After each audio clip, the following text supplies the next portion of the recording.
NEET परीक्षा topper घोटाले को लेकर आज सुप्रीम कोर्ट में अहम सुनवाई। आरोपी है कि मेडिकल एंट्रेंस में एग्जाम में गड़बड़ी हुई है, मार्किंग में गड़बड़ी हुई, जिसकी वजह से 67 छात्रों ने एक साथ टॉप कर लिया है।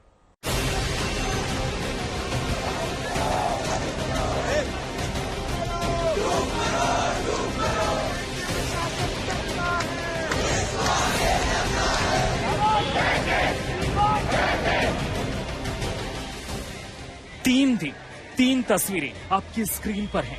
शहर अलग अलग। पहली तस्वीर वाराणसी की है, दूसरी तस्वीर गुजरात के सूरत की और तीसरी तस्वीर दिल्ली की। तीनों जगह मुद्दा एक है, छात्र नीट परीक्षा परिणाम से नाराज हैं, धांधली का आरोप लगा रहे हैं। जो नीट यूजी का एग्जाम इस बार देश भर में हुआ, एनटीए जो हर साल कंडक्ट करती है, उस एग्जाम में बहुत गड़बड़ियां, बहुत भ्रष्टाचार के संदेह हैं। हम सीबीआई की जांच की मांग करते हैं और जब तक सीबीआई की जांच ना हो तब तक इसके आगे की कार्रवाई कुछ भी ना बढ़े। एनटीए अगर हमारी बात नहीं सुनता है तो इस प्रदर्शन को, इस आंदोलन को चरणबद्ध तरीके से हमें जहां तक लड़ना पड़ेगा हम वहां तक लड़ेंगे। एनटीए को लग रहा है कि सिर्फ बच्चे एग्जाम दे रहे हैं, नहीं, उसके मम्मी पापा भाई बहन सारे लोग लगे होते हैं एक साल कि रिजल्ट आएगा और हमारा एडमिशन होगा। जब सही रिजल्ट आया और सही एडमिशन हमको नहीं मिल रहा है तो हम कहाँ जाएं, किससे मांगे? एनटीए वाले के बच्चे नहीं है क्या? वजह ये 67 परीक्षार्थियों को जहां 720 में 720 नंबर मिले थे, वहीं इससे भी ज्यादा 1563 परीक्षार्थियों को ग्रेस मार्किंग दी गई थी।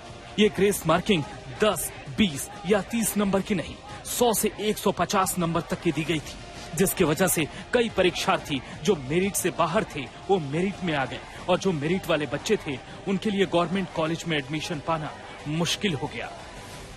देखिए, मुझे लगता है सबका सब जो एनटीए कर रहा है बहुत बड़ा घोटाला कर रहा है, करप्शन कर रहा है, एक तरीके से इतना लापरवाह एनटीए है। मोदी जी से मांग करते हैं कि वे इस पे जल्द से जल्द एक बड़ी कमेटी बैठाएं जो कि इसके विषय में संपूर्ण जांच करे तथा सारी बात को तह तक निकाले कि यहाँ पर एनटीए ने क्या फ्रॉड किया है देश के 24 लाख स्टूडेंट्स के साथ, तथा हम सबको उचित न्याय मिले। ये विवाद अब राजनीतिक रंग भी लेता जा रहा है क्योंकि कांग्रेस इसमें कूद पड़ी है। कांग्रेस महासचिव प्रियंका गांधी वाड्रा ने एक्स पर लिखा, नीट जैसी परीक्षाओं में लाखों बच्चे मेहनत से तैयारी करते हैं और अपनी जिंदगी के सबसे कीमती पल इस तैयारी में लगाते हैं।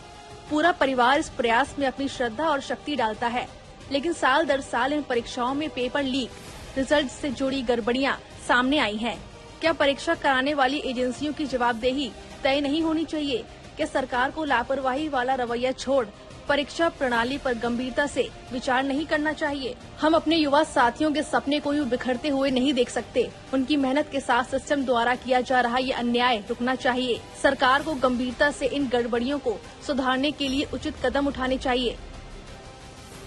100% मैं कह रहा हूँ दावा के साथ, इस नीट एग्जाम में बहुत बड़ा घोटाला हुआ है। इसमें कुछ कौन है इसका जो उनके ऊपर कार्रवाई, उनके ऊपर जो सही एक्शन नहीं होगा, इसीलिए कांग्रेस पार्टी राहुल गांधी जी ने जो सरकार आते ही पेपर लीक के लिए करारा कानून इसीलिए लेके आ रहा था। पूरे हो हंगामे के बीच अब मामला सुप्रीम कोर्ट में चला गया है। सुप्रीम कोर्ट में एक के बाद एक अर्जी दाखिल हो रही है। कल दाखिल की गई ताजा अर्जी में सुप्रीम कोर्ट से नीट के परिणाम को रद्द करने की मांग की गई है। नए सिरे से प्रवेश परीक्षा आयोजित कराने की मांग की गई है। सुप्रीम कोर्ट में दाखिल एक अन्य अर्जी में ग्रेस मार्किंग पर सवाल खड़े किए गए हैं। छात्र सालों साल मेहनत करते हैं और उसके बाद जब इस तरह की चीजें होती हैं तो यकीनन ये देश के लाखों युवाओं के साथ नाइंसाफी है। बहरहाल अब मामला सुप्रीम कोर्ट में है। आज तक ब्यूरो।